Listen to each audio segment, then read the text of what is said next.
शहर में जुनून ड्रामे की अगली किस्त में अब देखेंगे कि बिलाखिर वो लम्हा आ ही गया जिसका इंतजार था सबको, कि शानी से अपनी मोहब्बत में इस हद तक आगे जा चुकी है कि उसे सजीला भी अपनी सौतन के रूप में कबूल है।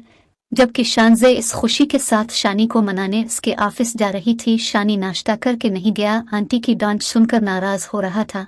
इसे लगा वो मिना लेगी, लेकिन वहां ऑफिस में शानी को सजीला के साथ बैठे मुस्कुराते हुए बातें करते देख इसके अपने पैरों तले से जमीन खिसक जाती है। शानी मुस्कुरा रहा है, इसे सिर्फ ये नजर आ रहा था, उसने नहीं देखा कि वो सजीला के साथ बैठा है या किसी और के साथ।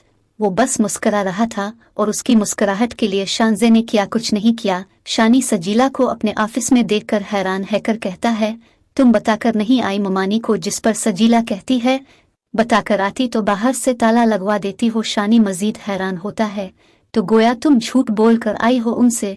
जिस पर सजीला कहती है, मोहब्बत इंसान को बहादुर बना ही देती है। शानी के चेहरे पर यकीन न आने की कैफियत थी। तुम बहुत बदल गई हो सजीला। जवाब में सजीला अपना आखिरी वार खेलती है, तुम्हारे साथ की ख्वाहिश ने बदल दिया है मुझे।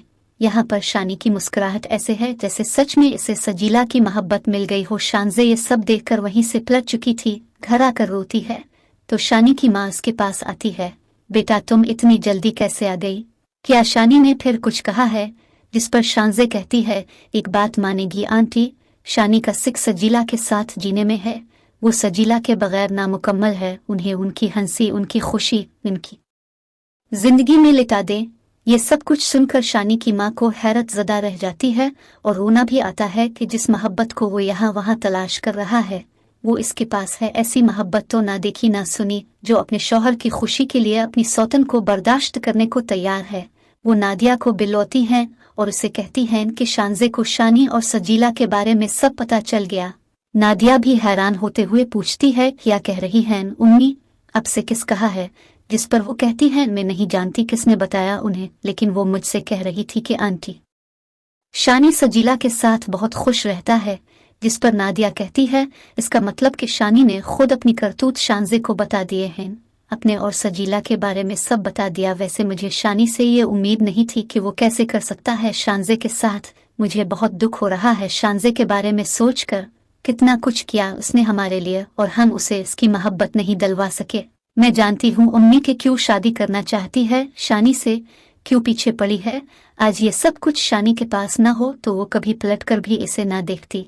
ये तो शानजे का बड़ा पिन है कि वो इस जैसी खुद गरज औरत को बर्दाश्त करने के लिए तैयार है। उधर शानी मजनू बना सजीला के बारे में। छठी के बाद जब शानी घर आता है तो शानजे से सख्त और सर्द अल्फाज में गुफ्तगू शुरू होती है। तो शानजे शानी को तरगीब देते हुए कहती है कि कह क्यों नहीं देते वो बात जो ज़बान पर आने के लिए मचल रही है। सामने खड़ा शानी कहता है, तुम सुन नहीं पाओगी? और शानजे ये कहकर उसे हैरान कर देती है, अपना ले से एतराज़ नहीं करूंगी। वो जिस दिल से शानी से ये सब कह रही है सिर्फ वही जानती है, लेकिन शानी की तो हैरत का कोई ठिकाना नहीं। शानजे ने उसे सजीला से शादी करने के लिए इजाज़त दे दी थी। इसे अभी भी उसकी मोहब्बत पर रश्क नहीं आएगा। खुद गरज इंसान है, अपने जैसी खुद गरज बीवी डिजर्व करता है, शानजे जैसी नहीं। आप लोग क्या कहते हैं इस बारे में कमेंट करके अपनी राय ज़रूर दीजिएगा। अपना बहुत सा ख्याल रखिएगा। शुक्रिया। हमारा चैनल अभी तक अपने सब्सक्राइब नहीं किया तो मेहरबानी करके उसे सब्सक्राइब कर लीजिए।